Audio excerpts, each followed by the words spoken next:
स्वागत है सभी का। ब्रिटिश भारत में जनगणना आप लोग आमतौर पे पीटी में जनगणना में इतने पढ़ते हैं ना, ये जो पृष्ठभूमि प्रस्तावना है, जो शुरुआत है। लेकिन मेंस में ब्रिटिश भारत में जनगणना क्या था, इसके बारे में हम लोग बृहद रूप से जानते हैं। प्रस्तावना में हम लोग शुरुआत जब प्रश्न से उत्तर लिखेंगे तो प्रथम जनगणना 1872 में लॉर्ड मेयो के काल में हुआ था। पता है कि नहीं? प्रथम जनगणना पूछेगा तो 1872 में लॉर्ड मेयो के काल में हुआ था। Lord Mayo governor general viceroy था। भारत में नियमित जनगणना यानी कंटिन्यू जिसको बोलते हैं 1881 में प्रारंभ हुआ। इस समय गवर्नर जनरल कौन था? Lord Ripon. ठीक है, नियमित जनगणना पूछेगा तो लॉर्ड रिपन के समय में 1881 में।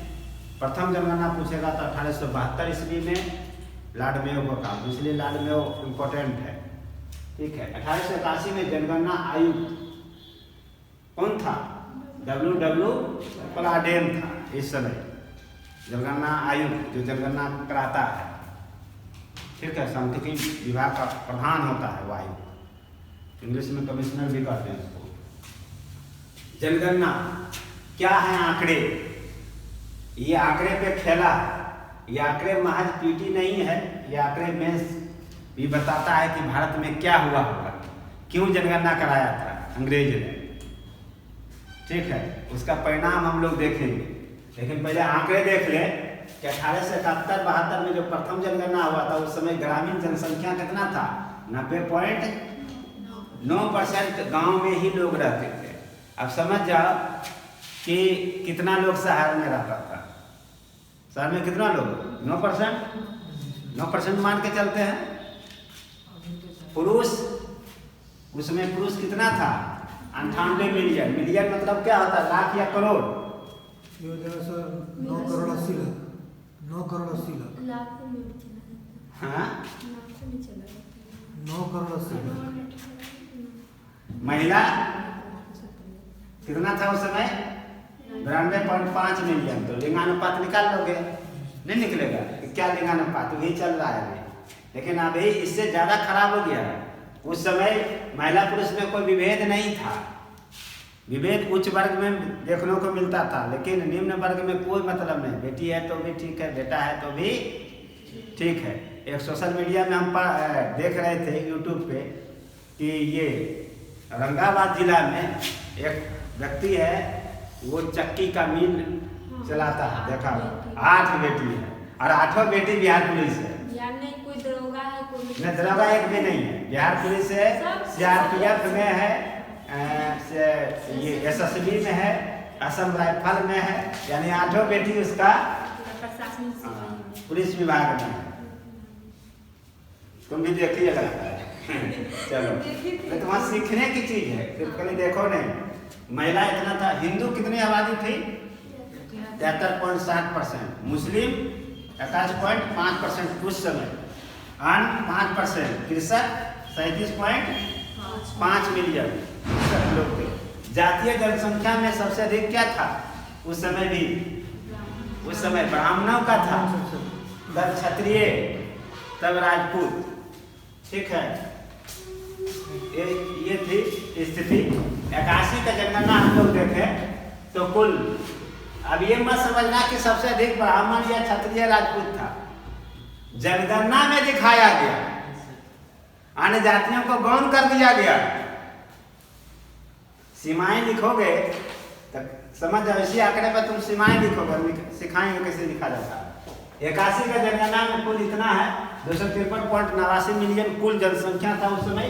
जनसंख्या घनत्व कितना है? 43 से 441 व्यक्ति प्रति वर्ग मील।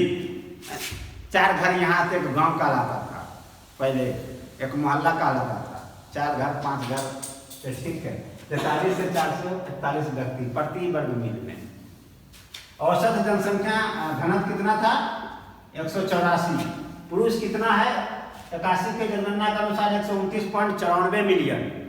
महिला 127.95 मिलियन। आप धार्मिक आधार पे देखें गणना तो हिंदू सबसे अधिक है, मुस्लिम, बौद्ध, ईसाई, सिख, जैन और आदिवासी। समानता आदिवासी उस समय कौन धर्म अपना लिया था? ईसाई धर्म। ईसाई धर्म। ईसाई जाति के आधार पर अगर जनगणना देखें, जनसंख्या देखें तो ब्राह्मण का था 13.73 मिलियन, राजपूत 7.11 मिलियन, अन्य 272, अन्य का 272 दिया। देख लो, जबकि अन्य सबसे ज्यादा था। भाषा के आधार पे ब्रिटिश भारत में 106 भारतीय भाषाएं बोली जाती थी उस समय। 106 भारतीय भाषाएं बोली जाती थी अंग्रेज के समय में। इसमें सबसे अधिक हिंदी और उर्दू। जितना नवाब लोग था उर्दू, और जितना राजपूत राजा था, जमींदार था, वो हिंदी। तो जो अंग्रेजवा के पास बोलने जाता था बोलने, तो उसी के लिए काउंट करेगा। अंग्रेज थोड़े आता था आम लोगों के पास। तो कहीं न कहीं ये जनगणना के ये आंकड़े हैं, लेकिन यह आंकड़ा क्या लगता है कि सही था उस समय? अपर्याप्त। हाँ, वास्तविक गणना जमीनी स्तर पे नहीं किया गया था। तो हम लोग इसको सीमाएं देखेंगे, पहले महत्व देख लेंगे, तब सीमाएं देखेंगे, इसका आलोचना करेंगे। तो ये जनगणना के आंकड़े हैं। मेंस लिखने के क्रम में पूछेगा तो ये लिखना है, ये तो जरूर ही दर्शाना, तभी एग्जामिनर जो आप कॉपी चेक करेंगे आपको नंबर देंगे। ऐसे हवा में कि इस आधार पे हुआ, इस आधार, जब तक ये आंकड़े नहीं दर्शाएंगे तब तक ना हम इसका महत्व लिख पाएंगे, ना प्रभाव लिख पाएंगे, ना इसकी आलोचना यानी सीमाएं कर पाएंगे। क्लियर है? तो चलो लिखो इसको।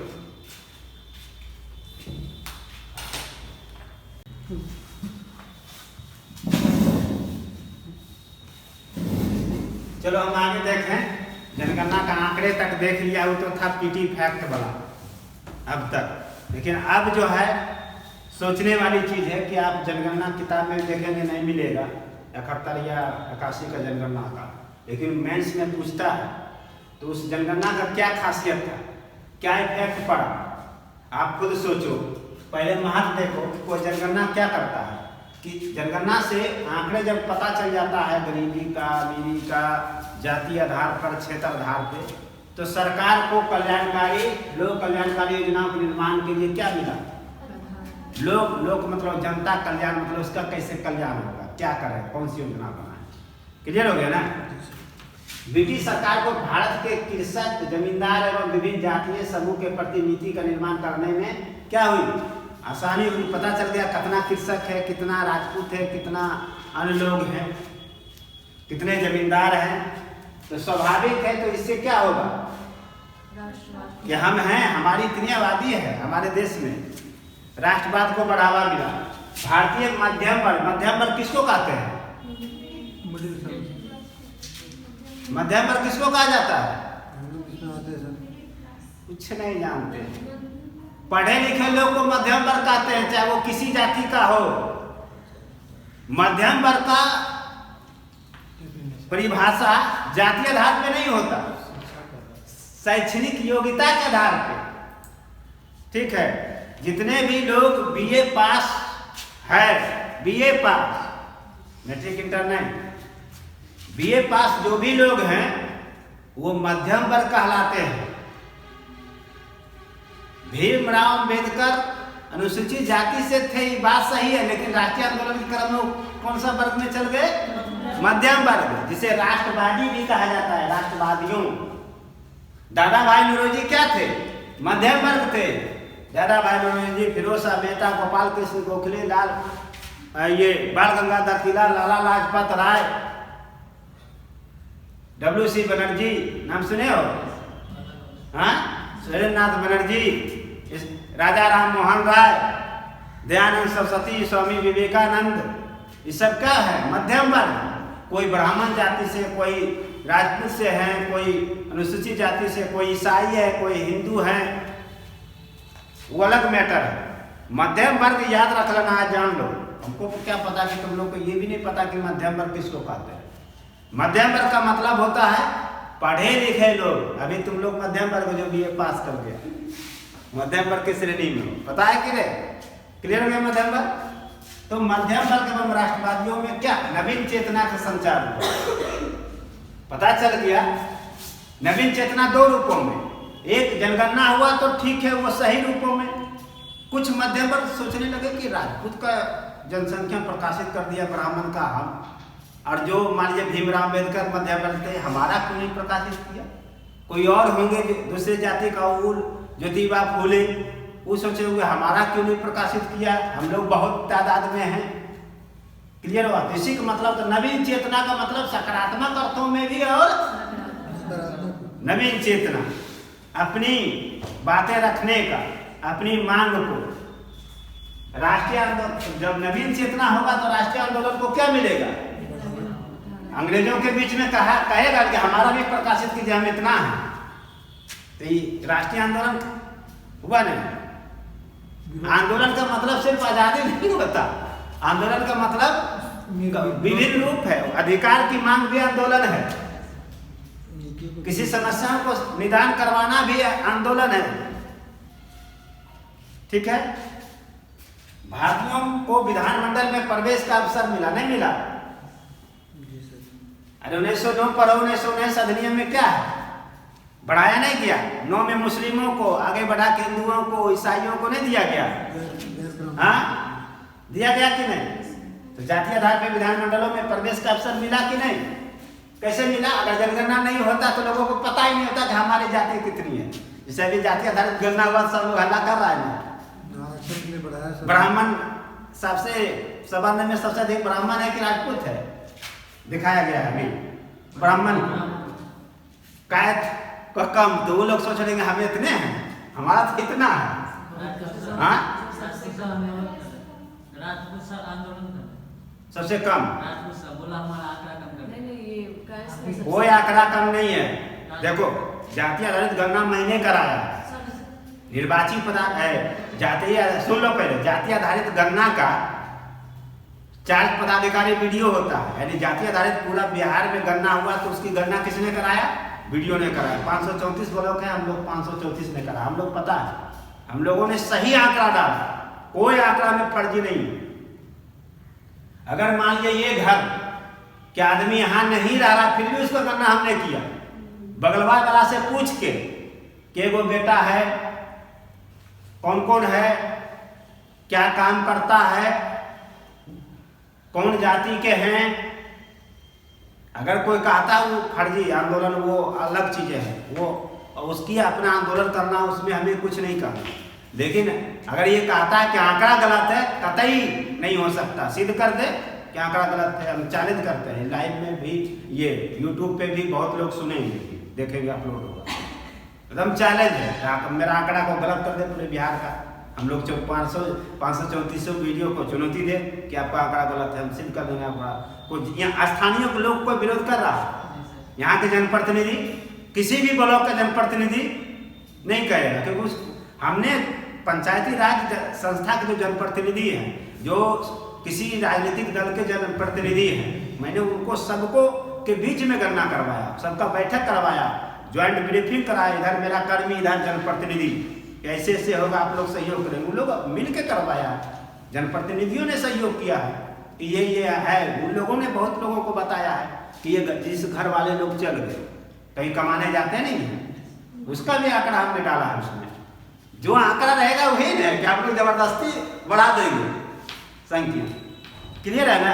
तो उसमें आंदोलन करना अपनी जगह है, लेकिन हम चुनौती देते हैं कि आंकड़ा को फर्जी कर दे तो जरा देखें, कर ही नहीं पाएगा। हम लोग ने करा, हम लोग जानते हैं, हम लोग का डाटा है, मैनुअल डाटा है, कागज में भी रखे हुए हैं बढ़िया से सील करके, कभी भी जिसको देखना देखा जा सकता है। तो वो सब बातें अलग है। सीमाएं या दोष, ब्रिटिश भारत में जनगणना का सीमाएं या दोष में हम लोग आते हैं। क्या सीमाएं थी, क्या दोष था? कृषक वर्ग का आंकड़ा जारी किया गया, कृषक वर्ग का आंकड़ा जारी किया गया, किंतु अन्य व्यावसायिक वर्ग का आंकड़ा जारी नहीं किया गया। अन्य व्यावसायिक वर्ग जैसे कर्मकार, व्यापारी, लोहार, ऐसा है, हम लिखाएं आंकड़ा में है? किसका आंकड़ा लिखा है? कृषक का लिखा है। एक सीमाएं हो गया दोस्त। निर्धनता, बेरोजगारी एवं लोगों की आर्थिक समस्या का आंकड़ा जारी कहीं नहीं ना कि इतना गरीबी, इतना बेरोजगारी था। अंग्रेजवा बहुत तेज था, जो समस्या था उसकी आंकड़ा जारी नहीं किया। लेकिन हमारे जाति आधारित गणना में आर्थिक आंकड़ा भी हमने जारी किया कि कितने लोग भूमिहीन, कितने लोग कृषक है, कितने लोग गरीब हैं, ये भी डाटा है उसमें, पता है कि नहीं? कि सिर्फ जातीय गणना नहीं हुआ, संपूर्ण गणना हम लोगों ने किया उसकी। 1% टंकनीय भूल हो सकता है, टाइपिंग ये अलग चीज है, 1% किसी भी चीजों में हो सकता है, लेकिन कहेगा कि गलत है, गलत आंकड़ा ये कतई सिद्ध नहीं करता। तो हो सकता है तुम लोग कहता कर रहा होगा हल्ला। नहीं सर, हम राजपूत सब करते हैं। हाँ, अरे सब कारण है, देखो ये प्रभाव, ये सुनो ना, ये इसी के लिए हल्ला कर रहा है, ये तो बताना चाह रहा है कि अंग्रेजवा के जो किया इसमें देखो क्या होगा। आधे समस्या आंकड़ा जारी नहीं किया, सिर्फ ब्राह्मण राजपूत का आंकड़ा जारी किया गया। वो लोग सोचते होंगे कि अंग्रेजवा तो हमारा आंकड़ा जारी किया था इतना, अभी क्यों नहीं? वो बड़ा ढोर है। क्यों ऐसा क्यों हुआ? क्योंकि ब्रिटिश सरकार जब था तो ब्रिटिश सरकार के साथ सहयोगी के रूप में काम करने वाला कौन था? निम्न जाति के लोग नहीं हुआ करते थे, राजपूत लोग, जमींदार लोग, ब्राह्मण लोग। तो उसका तो आंकड़ा का है, जारी करेगा कि नहीं करेगा? सिंपल है, क्योंकि ब्रिटिश सरकार ने जो जनगणना किया वो औपनिवेशिक हितों से प्रेरित था। वो उसका हित जो जिसमें उसका हित था उसकी आंकड़ा जारी किया, जिसमें उसका हित नहीं था उसकी आंकड़ा जारी नहीं किया, गणना नहीं किया। सिंपल समझो।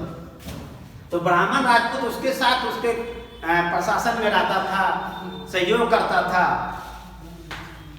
कायस्थ लोग, लाला लोग को ब्रिटिश सरकार के समय में प्रभुत्व समाप्त हुआ। उन लोगों का प्रभुत्व राजतंत्र में था, राजा का मुनीम हुआ करते थे, महालेखाकार, पता है कि नहीं?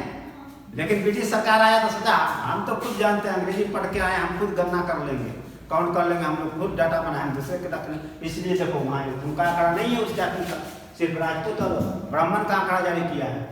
सिर्फ हिंदू एवं मुस्लिम का आंकड़ा प्रकाशित किया गया धर्म में, अन्य धार्मिक संप्रदाय का आंकड़ा, अन्य धार्मिक संप्रदाय बौद्ध जैन का आंकड़ा नहीं है।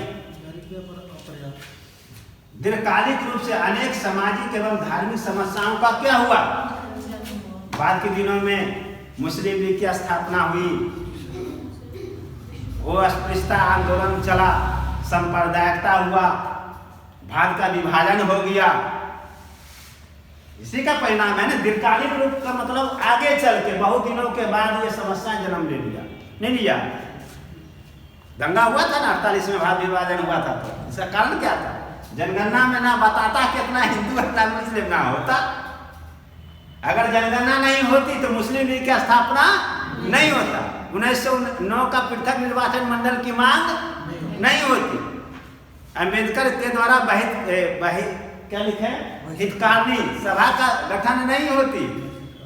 जनगणना का ही प्रभाव है, इसको दीर्घकालिक रूप से सोचना। प्रभाव देखो, जातियों की परस्पर पूरकता समाप्त हुआ। इसका क्या मतलब? पहले जो राजपूत है, ब्राह्मण है, अन्य जाति, कोई विभेद नहीं था, सब लोग मजे में रहता था। सब लोग अपने आप को कहता था, राजपूत कहता था हमारा हम बहुत हैं, ब्राह्मण कहता था हम बहुत हैं, निम्न जाति के लोग भी कहता था हम बहुत हैं। सब लोग अपने आप में घमंड, जनगणना पहले घमंड कर रहा था कि हमारी संख्या ज्यादा है, अपने मन में पुआ पका रहा था। लेकिन जनगणना आंकड़ा प्रकाशित हुआ तो जो पूरकता था वो क्या हो गया? समाप्त हो गया। बहुत का जिसका आंकड़ा प्रकाशित नहीं हुआ उसको सोच लग गया, हम तो है ये नहीं है, झूठे हम कर रहे थे, इसी बोलते हैं पूरकता समाप्त। क्लियर हुआ? तो स्वाभाविक है जातीय प्रतिस्पर्धा को बढ़ावा नहीं मिलेगा। जैसे अभी हो रहा, हम राजपूत लोग कह रहे हैं हमारा कम दिखाया गया, वो कह रहे हैं कि कायस्थ लोग कह रहे हैं कि हमारा कम दिखाया गया, हम तो इतना है। तो क्या प्रतिस्पर्धा को बढ़ावा मिला कि नहीं? तो स्वाभाविक प्रतिस्पर्धा को बढ़ावा मिलेगा। जातीय प्रतिस्पर्धा का लाभ किसको मिला? लाभ अपने भी तो लाभ तो उसी को मिलेगा नहीं, लाभ इसको वो लिया। तो जातीय चेतना को क्या मिला? बढ़ावा मिला। सैन्य रेजिमेंट का निर्माण हुआ, मराठा, गोरखा, नाम सुने हो अंग्रेजों के समय में? तो जनगणना का कमाल है ना। Rajput regiment, Gorkha regiment, Maratha regiment. वर्ग एवं जाति संघर्ष को क्या मिला? बढ़ावा मिला। जैसे अम्बेडकर जी के द्वारा हितकारिणी सभा का गठन किया गया था, जातीय आंदोलन का बढ़ावा मिला। ज्योतिबा फुले के नेतृत्व में जातीय आंदोलन हुआ था, निम्न जातीय आंदोलन दक्षिण भारत में हुआ था, नहीं हुआ था? संप्रदाय आधारित संगठन का निर्माण हुआ। कौन? संप्रदाय, हिंदू महासभा, मुस्लिम लीग, सब क्या है? संप्रदाय आधारित संगठन का निर्माण हुआ। जातीय संगठन का निर्माण अम्बेडकर जी बनाइए। सरकारी नौकरियों में प्रतिस्पर्धा को बढ़ावा मिला। जितनी जिसकी हिस्सेदारी उतनी ही उसकी भागीदारी। हम इतना जाति, हमारी जाति इतना तो हमारा इतना भागीदारी होना, हिस्सेदारी होनी चाहिए। तो वो तो अंग्रेजों का ही देन है जो आज तक चल रहा है। सरकारी नौकरियों में प्रतिस्पर्धा बढ़ावा मिला। संप्रदाय आधार पर पृथक निर्वाचन मंडल का कब? 1919 की 9 में ही, 19 नहीं।